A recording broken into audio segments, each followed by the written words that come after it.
बिस्मिल्लाहिर्रहमानिर्रहीम। अस्सलाम वालेकुम बच्चों। बेटा आज हम ख़त नंबर 2 वालदा के नाम बीमार पुरसी के लिए ख़त और ख़त नंबर 3 मामू जान के नाम तोहफ़ा मसूल होने पर शुक्रिया अदा करने के लिए ख़त पढ़ेंगे।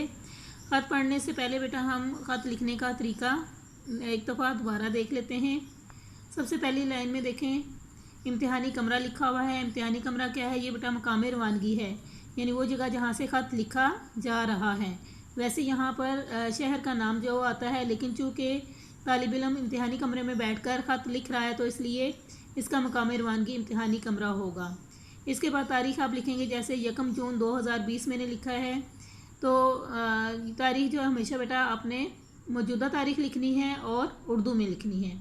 इसके बाद ख़त की तीसरी सतह के दरमियान में मकतूब अलैह की उम्र, रिश्ते और रुतबे का लिहाज रखते हुए आपने मुनासिब अलक़ाब का इस्तेमाल करना है। जैसे हमने यहाँ पर क्या लिखा है, प्यारे अब्बा जान। इसके बाद अलामत निदाइया है, ये अलामत मुखातिब करने के लिए इस्तेमाल की जाती है।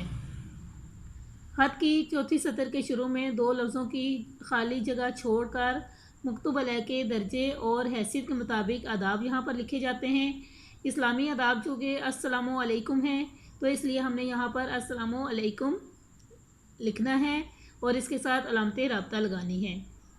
इसके बाद बेटा शुरू हो जाता है नफ्से मज़मून।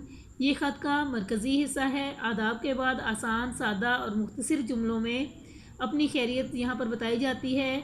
मकतूब अलैह की खैरियत जो दरियाफ़्त की जाती है और ख़त लिखने का मकसद वाज़े अल्फाज में बयान किया जाता है। ख़त लिखने का वाज़े मकसद बयान करने के बाद ख़ात्मा के अल्फाज जो इस्तेमाल किए जाते हैं, ये भी जो अल्फाज हैं ये मकतूब अलैह के रुतबे और रिश्ते के मुताबिक ख़ात्मे के अल्फाज जो हम इस्तेमाल करते हैं। मसलन हम कहते हैं कि वस्सलाम, दुआओं में याद रखिए, जवाब का मुंतज़िर या दुआ गो वगैरह। ख़त के आखिर में बाईं तरफ निचले कोने में सबसे पहले आपने लिखना है वस्सलाम। इसके बाद कातिब का जब वो मकतूब अलैह के साथ अपने ताल्लुक़ का इजहार जो वो करेगा। और यहाँ पे कातिब कौन है, यानी ख़त कौन लिख रहा है? बेटा लिख रहा है, तो इसलिए यहाँ पे क्या लिखा जाएगा? आपका बेटा, और नाम की जगह अलिफ बे जीम लिखा जाएगा क्योंकि आप इम्तिहानी कमरे में बैठकर ख़त लिख रहे हैं, इसलिए अपने नाम के बजाय यहाँ पर आप अलिफ बे जीम लिखेंगे। जी बेटा अब हम ख़त नंबर 2 शुरू करते हैं।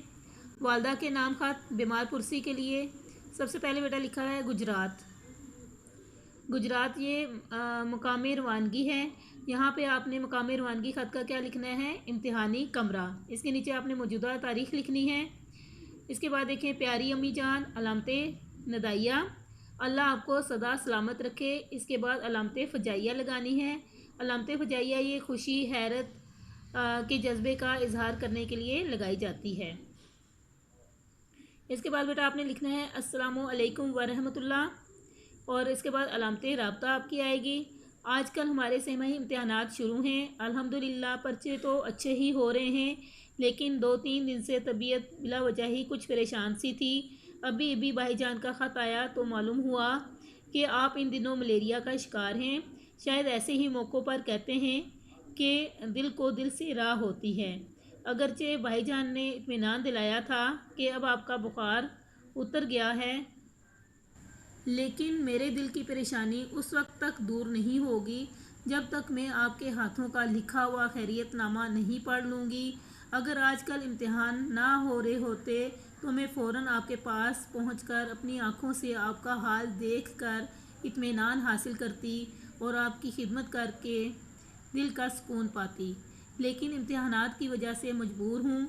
आप बराए करम ख़त मिलते ही इसी डाक में अपने दस्ते मुबारक से अपनी खैरियत की मुकम्मल इत्तला भिजवाएँ ताकि दिल मुतमईन हो। मेरी दिली दुआ है कि आपको अल्लाह ताला हमेशा सेहत व आफ़ियत से रखे और हम सब बहन भाई आपकी शफ़क़तों के साए में फलते फूलते रहें।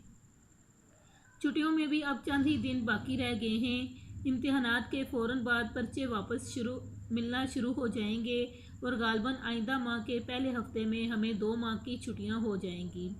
फिर मैं घर आकर सारा काम संभाल लूँगी और आपको भी घर के काम काज से 2 माह की छुट्टियां हो जाएंगी। लेकिन अपनी खैरियत की इतला अभी लिख कर हवाला डाक कर दें ताकि मैं बाकी पर्चे इत्मीनान से दे सकूं।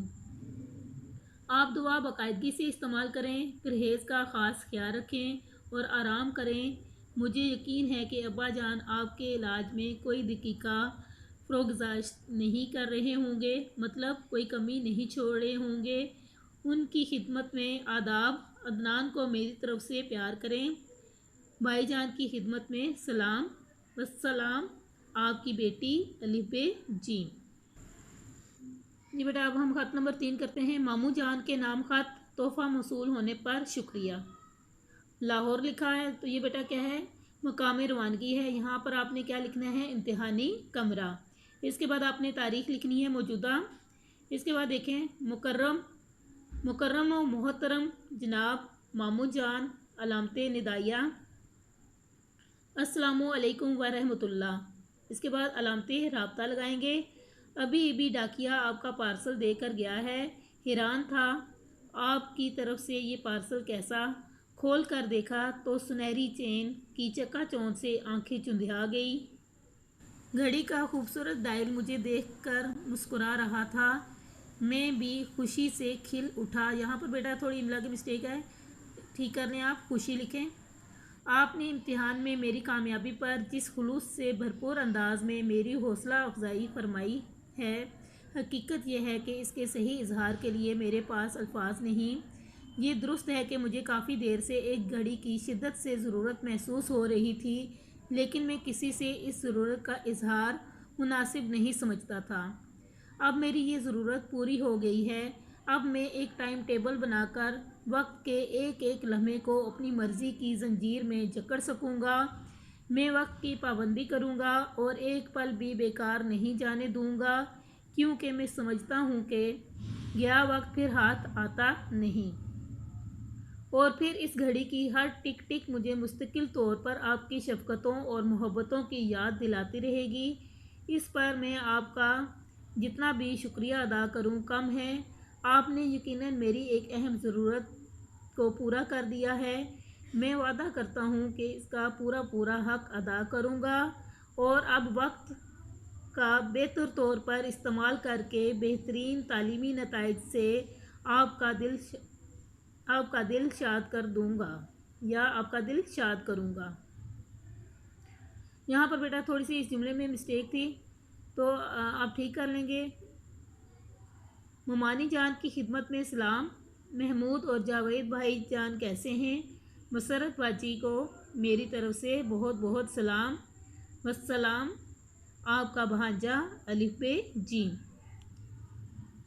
जी बेटा, आज हमने ख़त नंबर 2 और ख़त नंबर 3 किया है। ये बेटा आपने अच्छे तरीके से याद करना है।